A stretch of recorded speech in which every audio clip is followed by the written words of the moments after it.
आज हम पढ़ेंगे वोल्केनिज्म से जो बनते हैं लैंडफॉर्म। ज्वालामुखी से निर्मित जो स्थलाकृति है उसके बारे में पढ़ेंगे। लास्ट क्लास में हम ज्वालामुखी के बारे में डिटेल से पढ़ लेते हैं कि चीज को कैसे ज्वालामुखी निकलती है। हमने पढ़ा था कि जो लिथोस्फीयर और स्टेनोस्फीयर का ये सब तो आप तो ठान ही लोते हो। जैसे लिथोस्फीयर है, ये प्लेट है, क्या ये प्लेट है, प्लेट के ऊपर लिथोस्फीयर है, प्लेट के नीचे स्टेनोस्फीयर है ना। स्टेनोस्फीयर इसी के नीचे ज्वालामुखी निकलती है और विभिन्न आकार के कई महासागरीय कटक बनाती है। वो कल हम सारे को पढ़ लेते हैं।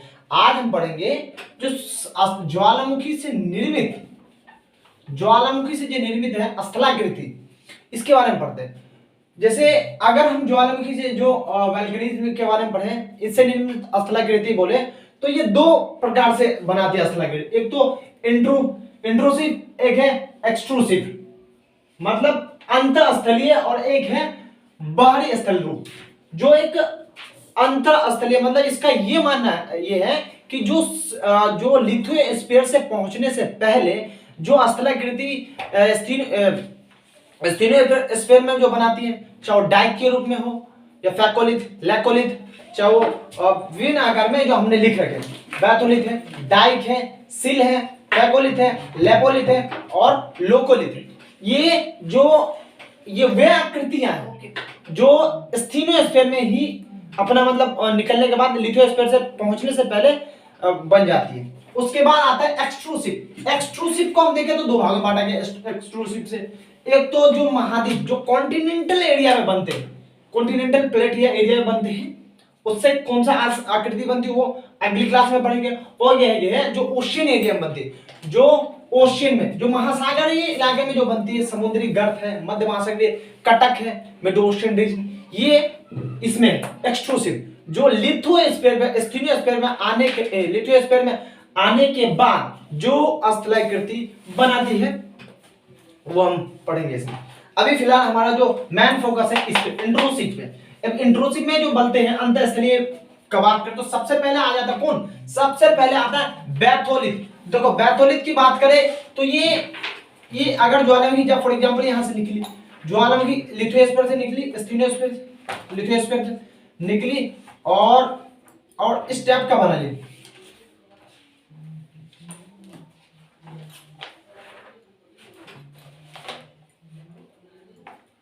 इस टाइप से इन्होंने एक गुंबदनुमा आकृति का, किसका? गुंबदनुमा आकृति का जो बनाई ज्वालामुखी जो निकली और गुंबदनुमा आकृति के बनाई, उसे बोलेंगे क्या? बैथोलिथ। इसको हम नाम से ही पता चल, जो इस टाइप की आकृति पे हम आसानी से बैठ सकते हैं, इसलिए इसका नाम आसानी से आप याद करने के लिए ले सकते हैं, बैथोलिथ। बैथोलिथ इतना कितना आसान, कितना सिंपल है। मतलब ये आसानी से अगर जो मैग्मा निकली स्टेनोस्फीयर से निकली और एक गुंबदनुमा आकृति की जो स्थलाकृति बनाई लिथोस्फीयर से पहुंचने से पहले, उसको कहेंगे बैथोलिथ, जिसके हम आसानी से इस पे बैठ सकते हैं। हम नाम याद करने के लिए बोलते हैं, ठीक है। अब दूसरा आता है डाइक। कोई हमें लिखने की कोई जरूरत नहीं, आप आराम से स्ट्रक्चर से और मैं जो बोल रहा हूं उससे आराम से नोट्स बना सकते हैं, लिख सकते हो। अब दूसरा आता है डाइक। डाइक की बात करें तो मैग्मा यहां से निकली, निकलने के बाद ये अगर डाइक फॉर एग्जांपल यहां से एक स्तंभ के रूप में बना दी, क्या? एक स्तंभ के रूप में बना के इस टाइप से खड़ी हो गई, है ना, स्तंभ के रूप में बन गया और इस टाइप में खड़ी हुई, इसे बोलते हैं डाइक। क्या बोलेंगे? डाइक। क्या ये? डाइक, ठीक है।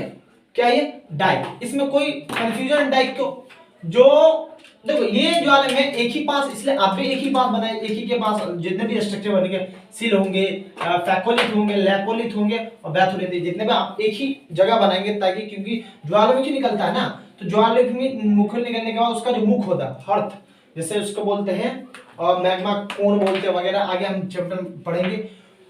तो उनका जो एरिया का फैलाव ज्यादा था 200, 150, 100 किलोमीटर, 50 किलोमीटर एरिया तक उसका फैलाव होता है। तो ज्यादा अगर इस टाइप की स्थलाकृति या इस टाइप के जो लैंडफॉर्म बनेंगे, इस टाइप के लैंडफॉर्म का जो फॉर्मेशन होगा वो ऑटोमेटिकली आप देखोगे एक ही स्थान पे होगा, तो हम एक ही स्थान में बनाएंगे, ठीक है।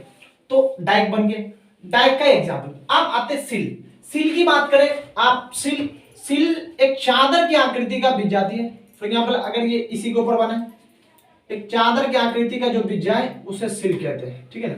लहरदार पंख के रूप में चादर के आगे सिल पट्टा जानते हो, जिसपे चटनी वगैरह पीसी जाती है, अगर जानते होंगे, सिल जिसको बोलते हैं ये सिल, इसको बोलेंगे इस टाइप की आकृति बन जाए उसको बोलेंगे सिल, ठीक है। क्लियर, बहुत इजी, अगर आप समझोगे तो बहुत आसानी से समझ सकते हो, कोई ज्यादा नहीं है। और कॉम्पिटिटिव एग्जाम में इस टाइप से क्वेश्चन पूछे जाएंगे, वो आगे बताऊंगा मैं, ठीक है ना। सिल के बारे में जानकारी मिल गया, जो एक चादर के रूप में बिज जाए उसे बोलते हैं सिल। अब फैकोलिथ की बात करें, क्या फैकोलिथ, तो फैकोलिथ की बात करें तो फैकोलिथ हमारा जो आता है ये एक टाइप से इस प्रकार का आता है, किस प्रकार, ये थोड़ा सर्प आकार, जो स्थलाकृति, जो लावा इसके जो लिथोस्फीयर में पहुंचने से पहले सर्प आकृति से की निर्मित करें, जो जैसे फैकोलिथ की बात करें तो ये इस टाइप से बनेगी, इस टाइप से, ठीक है, इस टाइप से बनेगी,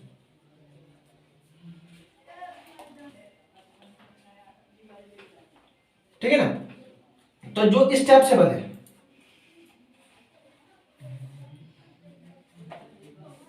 तो ये एक तरफ से देखो सर्प आकृति, और इसको नाम याद करने का बोले तो जैसे फैकोलिथ, अगर आपके हाथ में सांप दे दिया या फॉर एग्जाम्पल कुछ तो फेंक दोगे ना आसानी से, तो ये सर्प आकृति का, सर्प, इसको बोलते हैं सर्प आकृति, ये है फैकोलिथ, ठीक है ना। ये अक्सर कहां मिलते हैं, ये मोड़दार पर्वत के बीच में, फॉर एग्जाम्पल मोड़दार पर्वत, जो पर्वत इस टाइप से बिछे होंगे देखोगे, तो इस टाइप से जो इसके नीचे जो मैग्मा जम जाता है उसे बोलते हैं फैकोलिथ, ठीक है ना। अब यहाँ पे कैसे जमेगा, तो यहाँ पे अगर देख ले तो यहाँ पे फैकोलिथ, ठीक है ना, यहाँ पे इस टाइप, ठीक है, क्या ये फैकोलिथ, ठीक है। आप इसको ये समझ सकते हैं। आप बात आते हैं लेपोलिथ, लेपोलिथ की बात की जाए तो ये भी बड़ा सिंपल है, कोई भी दिक्कत नहीं इसको समझना। लेपोलिथ की बात करें तो देखो, लेपोलिथ का सीधा एग्जांपल है, अगर आप, अब मैं इसमें बना देता हूं डाइक के अंदर, लेपोलिथ के बारे में देखें तो लेपोलिथ जो वो होते हैं जो गोद आकृति के रूप में बिज जाए, ठीक है ना, इसे बोलते हैं लेपोलिथ। क्या बोलते हैं, लेपोलिथ,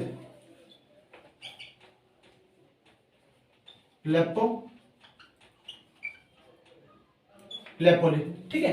इस टाइप की आकृति में अगर बन जाए, जो एक गोद आकृति का बन जाए गोल टाइप में, तो उसे लेपोलिथ बोलते हैं। आकृति से आप डेफिनेशन बना सकते हो, समझ लो, पहले समझ लो, उसके बाद डेफिनेशन तो आप अच्छे से बना ही सकते हो। जो अगर सिविल सर्विस एग्जाम में अक्सर आपको देखोगे तो कोई रटे रटाई डेफिनेशन की जरूरत नहीं है, आप सीधा आराम से अगर अपने आप से अच्छे से एक्सप्रेस करते हैं अगर अच्छे वैल्यू को, तो फिर आसानी से आपको, ठीक है, ये मार्क्स मिल जाएंगे सही से। अब आता है लोकोलिथ, लोकोलिथ की बात करें तो लोकोलिथ की यहां देखो, ये एक तरफ से छतरी नुमा आकृति, किसकी नुमा, छतरी नुमा आकृति की बन जाती, छतरी नुमा आकृति की, किसके नुमा, छत्रक नुमा आकृति, किसके नुमा आकृति बन जाती, तो छत्रक, किसके नुमा, छतरी नुमा आकृति की, कैसे, तो छतरी नुमा आकृति की जैसे बन जाए जो लावा, उसको बोलते, उसे बोलते हैं लैकोलिथ, लोकोलिथ, ये लावा यहां से फंक्शन, ठीक है ना, इस टाइप से, ठीक है, इसे बोलते हैं लैपो लोकोलिथ,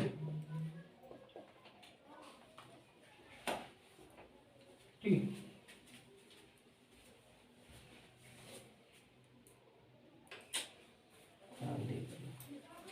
ठीक है, हम देखो, अब हमने जो इस टाइप के लोकोलिथ है बात कर लिए, अब इस टाइप में आप देख लो, फिर से एक बार रिवीजन करा देता हूं, अगर कोई डाउट हो तो वीडियो को पॉज करके देख लीजिए। देखिए, ज्वालामुखी स्थल रूप की बारे में बात करें तो ये मुख्य रूप से दो प्रकार की होती, ये लैंडफॉर्म जो बनाती, टू टाइप्स ऑफ लैंडफॉर्म, एक तो इंट्रूसिव, एक है एक्सट्रूसिव, मतलब एक तो अंतर, जो स्थली, अंतः स्थल के अंदर, जो स्थल के अंदर बनाते हैं, अंतः स्थलीय रूप में बनाते हैं, जो लिथोस्फीयर पर पहुंचने से पहले जो लैंडफॉर्म विकसित करती है उसको बोलते हैं बैथोलिथ, बैथोलिथ बोलते हैं, ठीक है। अब जो लैंडफॉर्म जो बाहर आके स्थल पे निर्मित करते उसको बोलते हैं एक्सट्रूसिव। एक्सट्रूसिव, ठीक है ना, एक्सट्रूसिव। अब इंट्रूसिव में मुख्य रूप से 6 टाइप ऑफ लैंडफॉर्म देख ली, 6 टाइप्स ऑफ लैंडफॉर्म, है ना। एक है बैथोलिथ, दूसरा बैथोलिथ के बारे में हमने बता दिया। बैथोलिथ वो होते हैं जो एक गुंबदनुमा आकृति की तरह बन जाए और गुंबद में जिसके अनुसार आसानी से हम बैठ सकते हैं। इसको याद करने का तरीका ट्रिक बता रहा हूं, बैठना वहां तो उसके अंदर जाने वाला कौन है, बैठ जाएगा यहाँ पे, याद समझ ले। तो जो आसानी से जहां बैठ सकते हैं उसको बोलते हैं बैथोलिथ। अब आती बात डाइक की। डाइक की बात करें तो डाइक एक स्तंभ की तरह होती है। क्या होता है? स्तंभ की तरह होता है। ये खड़े स्तंभ होते हैं, ज्वालामुखी निकली और ये स्तंभ की तरह, मतलब देखा कि कहीं ट्रेप है, फॉर एग्जांपल ये ट्रेप है, कोई दो पहाड़ों के बीच में ट्रेप है, तो ये स्तंभ की तरह निर्मित हो जाते हैं, 5-5, 10-10, 15-15, 20-20, 25-25 किलोमीटर लंबे हो जाते हैं। उस टाइप की आकृति या लैंड फॉर्म को क्या बोलते हैं? डाइक। सिल, सिल एक चादर की आकृति की तरह बिछ जाती है कहीं पे, दो ट्रेप में 36 रुपए में बिछ जाती है, जो चादर की आकृति के रूप में, सो बोलते हैं सिल, ठीक है ना। अब फैकुलिथ, फैकुलिथ की बात करें तो ये लैंडफॉर्म निर्मित होती है मोरदार पर्वत में। लैंडफॉर्म मतलब जो लैंडफॉर्म होते हैं मोरदार पर्वत होते हैं, है ना, जो माउंटेन होते हैं, जो इसका सर्प आकृति का होता है, इस टाइप से होते हैं ना, तो इसी के गैप में आसानी से जब मैग्मा निकलता है तो इसी के बीच में ये जो फैकुलिथ निर्मित हो जाते हैं, जो जैसे सर्प, जो दूर से देखने पे सर्प आकृति का दिखता है, ठीक है, इतना क्लियर है। अब लेपोलिथ के बारे में बात करेंगे।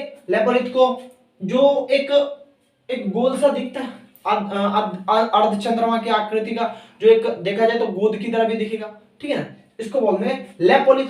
उसी के अपोजिट टर्म है फैकुलिथ, जो उल्टा हो जाते हैं। अगर चांद को, जो जैसे चांद अगर उसको पलट दो तो चांद का देखो इस टाइप से लोकोलिथ, ठीक है ना, ये उल्टा छत्रा का आकृति, छत्रा का आकृति, जो छत्ते जो अम्ब्रेला टाइप में होते हैं, छत्रा का आकृति जो दिखते हैं उसको बोलते हैं लेकोलिथ, लोकोलिथ, ठीक है।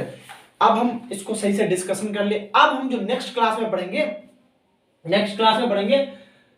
एक्सट्रूसिव, बाहरी स्थल रूप जो बनते हैं लैंडफॉर्म। ये 2 टाइप में डिवीजन है, एक तो जो महाद्वीप में बनते हैं, एक महासागर में बनते हैं, ठीक है। तो मिलते हैं नेक्स्ट वीडियो में। Thank you very much.